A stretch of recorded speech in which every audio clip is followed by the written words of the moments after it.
So the Apostle Paul has given his defense before Felix. Felix is waiting for the commander Lysias to come and give an account as well. And he has commanded that Paul be given quite a bit of liberty. He's not really being treated so much like a prisoner, and he's allowed to have friends to come in and visit him and provide for him and everything. And so we're now going to pick up with verse 24 of chapter 24. After some days, when Felix came with his wife Drusilla, who was Jewish, he sent for Paul and heard him concerning the faith in Christ. Now, as he reasoned about righteousness, self-control, and the judgment to come, Felix was afraid and answered, "Go away for now. When I have a convenient time, I will call for you." Meanwhile, he also hoped that money would be given him by Paul that he might release him. Therefore, he sent for him more often and conversed with him. But after 2 years, Porcius Festus succeeded Felix. And Felix, wanting to do the Jews a favor, left Paul bound. All right. So we'll pause there for a little bit and take a look at this. So a few days after the initial trial, that's kind of left things in limbo. And the fact that Lysias has not shown up yet, we find that Felix is wanting to talk with Paul some more. He's interested in hearing about Christ. And also another interesting thing is the fact that his wife is a Jewess. So he's already got that influence there, that he understands that the Jews were waiting for the Messiah. They're longing for the Messiah. And now this man Paul comes along and he's preaching the Messiah. And he's kind of caught in a situation where he seems to be curious as to what the truth is, but at the same time, the truth scares him. I think we occasionally see that with people even today, that one of the reasons they don't want to read the Bible is because it scares them. Why? Because it confronts them with who they are. It makes them look at themselves and see the truth about their own lives. And I like one of the things that Paul Harvey said. People don't hate the Bible because it contradicts itself, but because it contradicts them. And that is really what the real issue is when you consider a lot of what we see going on, especially in Christendom today, in this day and age. It's been same all down through history, and that is that people want the Bible to say what they want it to say. And they want to manipulate it to agree with them rather than agree with the Bible. And that's one of the problems that we face in Christendom. And so we see that idea even with Felix, that he doesn't like what he's hearing because it comes home. It's making him face the reality of who he is. And I think that's one of the things that we need to we've talked about this before, and that is, it's great that we have a loving God, but we also need to understand that He is also a vengeful God, that He has both sides to Him.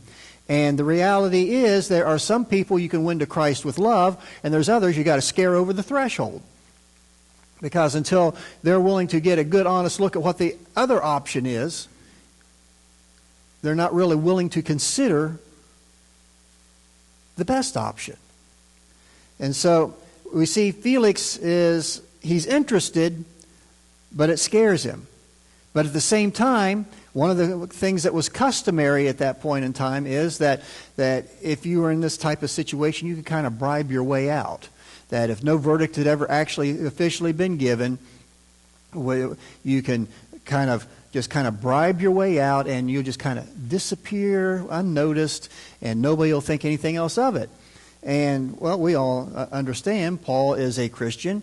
He is a man of integrity. He is not going to give a bribe for his freedom. So as I said, Felix is looking for possibly getting a bribe. Paul's a Christian. He's a man of integrity. He's not going to buy his way out. And he also understands that this process is going to eventually get him to Rome, one way or another. And one of the things we looked at last week is Paul looks at the opportunities. In other words, he's looking for God to show him what doors to take and to walk through. And so he's not giving him a bribe, but he is willing to continue to talk to him about Christ. And the interesting thing is that Felix, because he's wanting to get this bribe, is willing to have Paul come in and talk to him quite often. So what Felix is not understanding is that his desire for a bribe is actually giving Paul the opportunity to evangelize even more. And you kind of get the feeling that there is kind of a mutual respect there to some extent, but then you get down toward the end of this passage we just read, and you got this problem of Felix wanting to do favors for the Jews. All right? So what we have is, I believe, based on what I see in the text, I believe you got Felix who, for the most part, wants to do what's right, even though he's got that little bribe thing he's wanting. For the most part, he wants to do what's right, but he also finds himself in a situation of playing politics. Okay, and like we've talked about before, politics is everywhere. It's in our homes. It's everywhere we go. There's politics. Okay, and so Paul is left bound. By bound, that does not mean he's in chains. By bounds, that means he is in custody. All right, because if he was bound, then giving him liberty would be just the opposite. And so this is an indication that he is simply being kept in custody. He's still got the liberty. People are still allowed to come and tend to his needs, to visit him. And it's almost as if he's been put into a hotel for the time being. Not a bad way to be locked up, right? So Festus is now going to replace Felix. Notice what has happened. Well, rather should I say, notice what did not happen. Last week we saw where Felix said, I will revisit this when Lysias comes down. It's been 2 years. Lysias hasn't shown up. As far as Lysias is concerned, he's done with it apparently, or perhaps he got moved on someplace else. We don't know. All we know is that the second trial never took place, second hearing or anything like that, and from the way the Scripture reads, Lysias never showed up. And it's been 2 years. Imagine being in custody for 2 years waiting for a decision to be made. Even though it's been made very plain you're innocent, still the governor is just kind of using it, hoping to get a little bit of money, and so he's willing to let you remain in custody for 2 years without a decision. And that's what's been going on. And so for 2 years, the Apostle Paul is waiting for some kind of a decision, and he knows that what Felix has really wanted has been that bribe. The 2 years now passed. Felix is being replaced.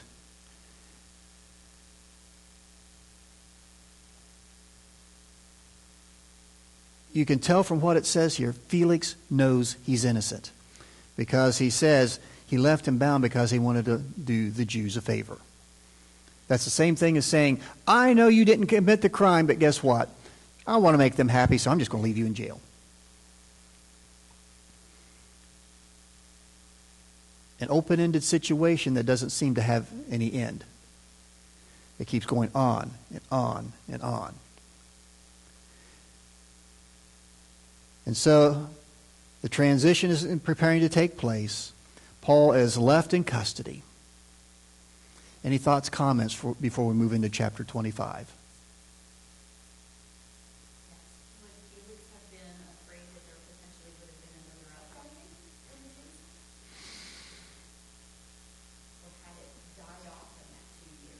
It's not completely died off. And I don't think he's really so much concerned about an uprising other than just wanting to keep them happy. Because, notice it says wanting to do the Jews a favor. Not to appease the Jews, but to do the Jews a favor. In other words, he wanted to leave office in good standing.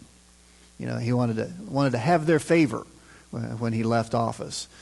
So the reason that would be is if you're going someplace else, your good favor would supposedly go with you. Well, everybody liked him there, so let's give him a chance. So, yeah.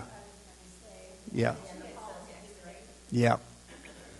No, absolutely. That probably had a lot to do with it too.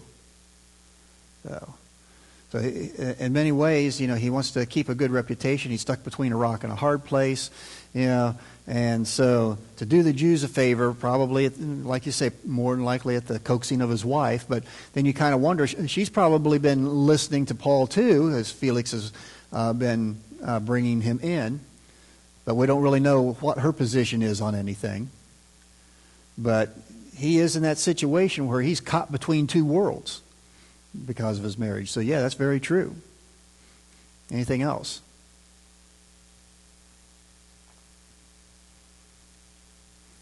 All right. As we get into 25, we're going to find out why I say it's not actually died down as of yet. So let's pick up verse 1 of chapter 25. It says, "Now when Festus had come to the province, after 3 days he went up from Caesarea to Jerusalem. Then the high priest and the chief men of the Jews informed him against Paul. And they petitioned him, asking a favor against him, that he would summon him to Jerusalem while they lay in ambush along the road to kill him." So let's go ahead and stop there for just a moment. So it's not died down. And now the question comes up. These 40-plus men who took the vow, it's definitely not going to be them, because if they took, unless they've broken their vow. Because what was their vow? Not to eat or drink until the Apostle Paul's dead. I don't know of anybody who can go 2 years without eating and drinking. So did these people wait for Felix to leave office because they felt like they weren't getting anywhere with him? That's a good possibility. Very good possibility. It obviously didn't take long for them to jump on the new one. Right. Yeah. And so they're probably just trying to bide their time, because they were probably well aware that the Apostle Paul is having lots of conference time with Felix. And so kind of the feeling is, well, Paul's got his good side now. He's talking to him a lot. They've probably become best buds. Maybe we better wait for the next one. But you still got that situation of these 40-plus guys are either dead or they've broken their vow. And what did Scriptures say about those vows? You don't break them. You know, that was a major thing. That's why Jesus said, "Let your yes be yes and your no be no." You don't want to make any vows. You don't want to commit yourself to something that you don't know for sure you can fulfill. Over and over throughout the Old Testament, the Jews are admonished, fulfill your vow, fulfill your vow. And so, I'm guessing they broke the vow, more than likely.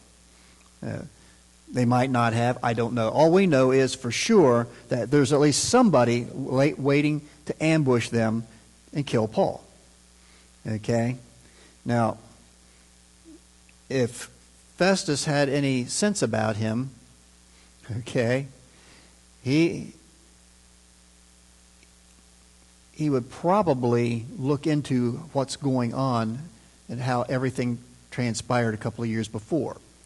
Because the letter that was sent to Felix would still be in Caesarea. It would still be on record. And he would have been able to go back and find out what's going on. But as we're going to get going through here, he doesn't actually do that per se. So he's kind of in this situation. So now these Jews in Jerusalem are asking for this favor. Bring him down here so you can try him here. You know, that pretense that, you know, we're going to try and do this all legally, even though we've got these guys waiting in ambush. And they're probably hoping that Festus will grant that completely, and he won't look into what happened in the past and will not have several hundred soldiers escorting Paul.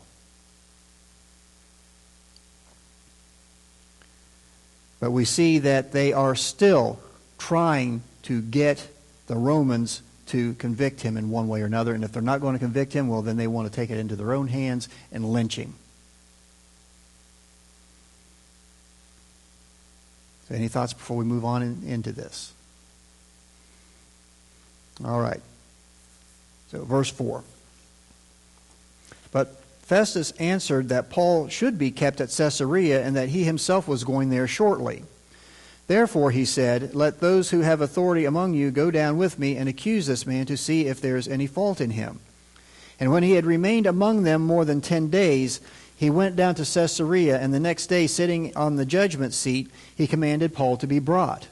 When he had come, the Jews who had come down from Jerusalem stood about and laid many serious complaints against Paul, which they could not prove, while he answered for himself, neither against the law of the Jews, nor against the temple, nor against Caesar have I offended in anything at all.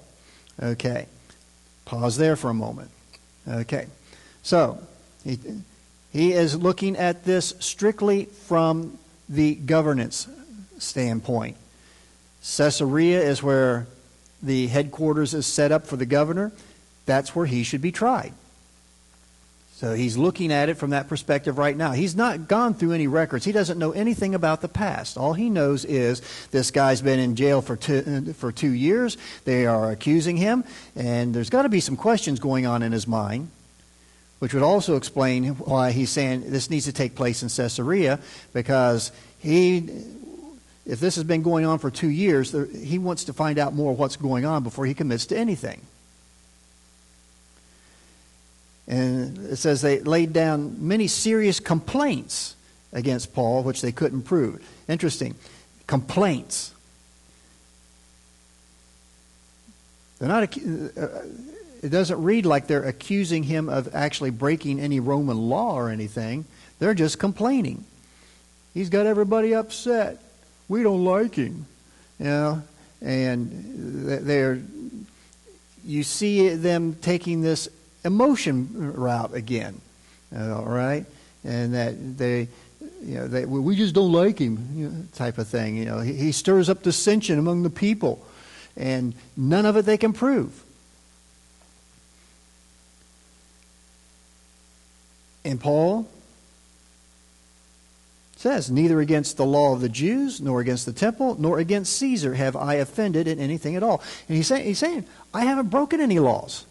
I haven't done anything to be accused of.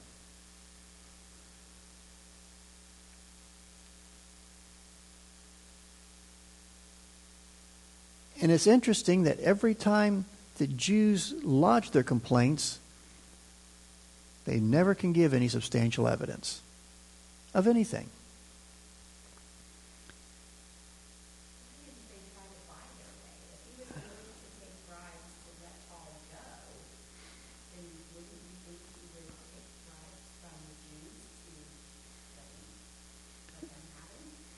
You got one problem. Paul's a Roman citizen. In order, yeah, they have to. I mean, it's a situation of where, as a Roman citizen, he has the right to a full legal trial and an official decision based on the evidence.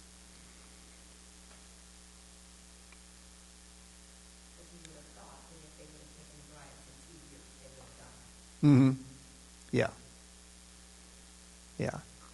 And you probably also have the other situation of, because he is a Roman citizen, what they would be trying to bribe him to do is to execute him.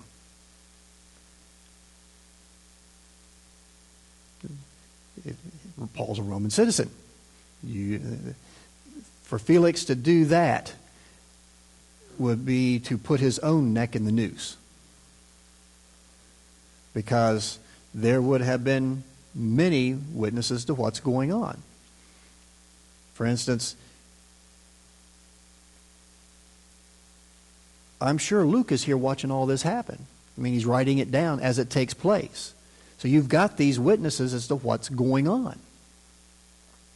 And when you are holding your court, you've got the soldiers there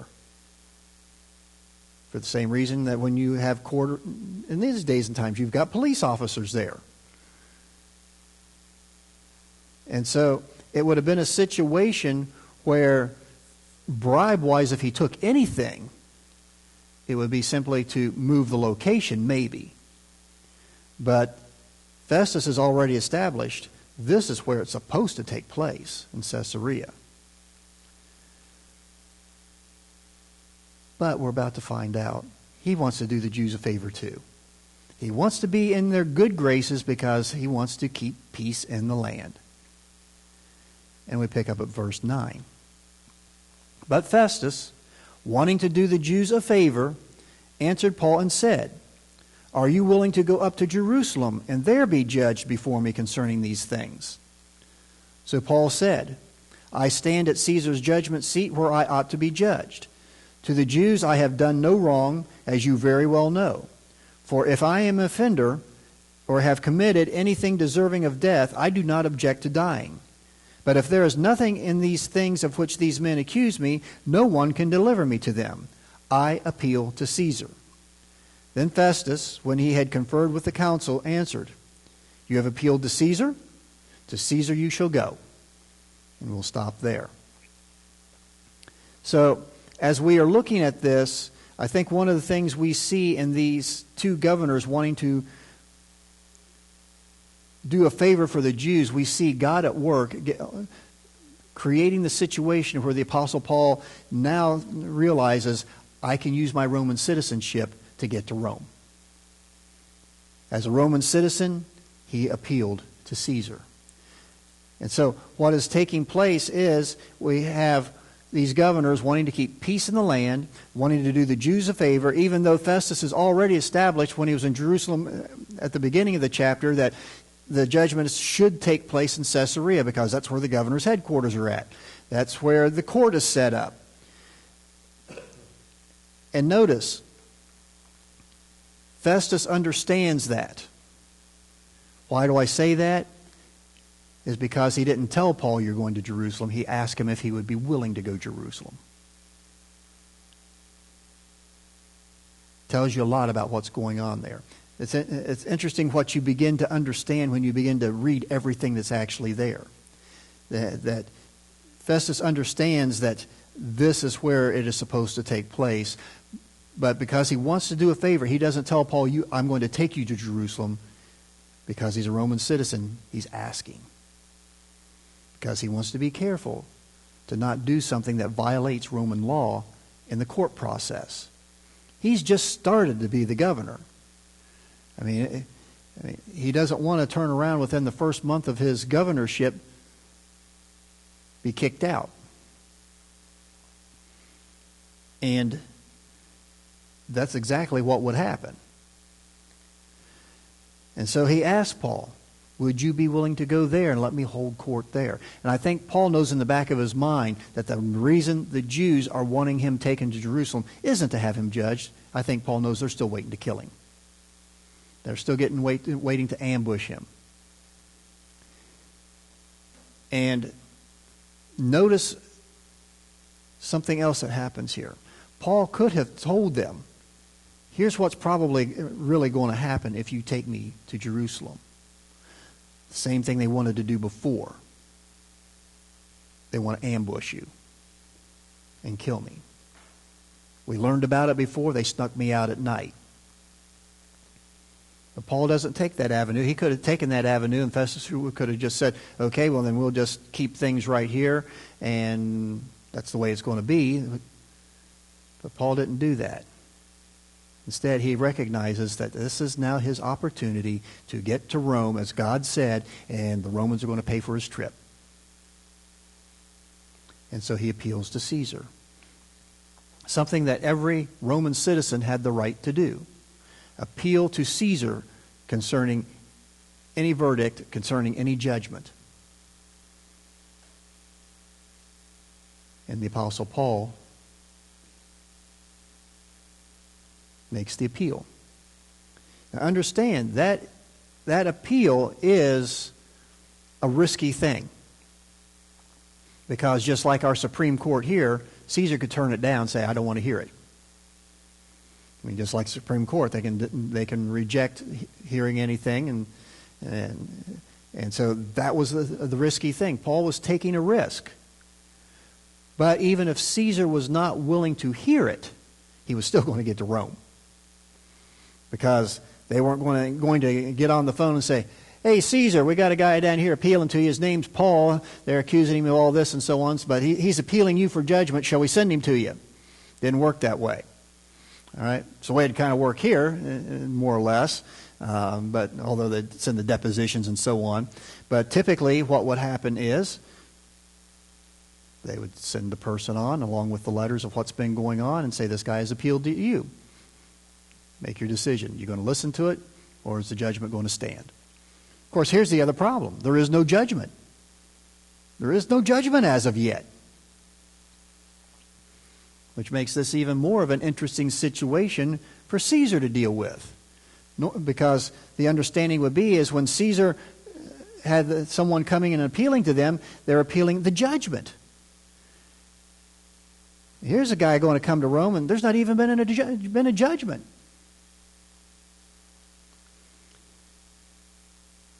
And so, after conferring with the council, in other words, the Jewish council, he's gone into him. He said, "Here's the deal. Going to let you know what's going on. He's appealed to Caesar, and I've got no choice. I have to send him to Caesar." In other words, guys, we're done here. And if you're going to have anything else to say about it, you're going to have to go to Rome. And then he comes back to Paul. "You've appealed to Caesar? Then to Caesar you will go." Any thoughts, comments before we end there for the day?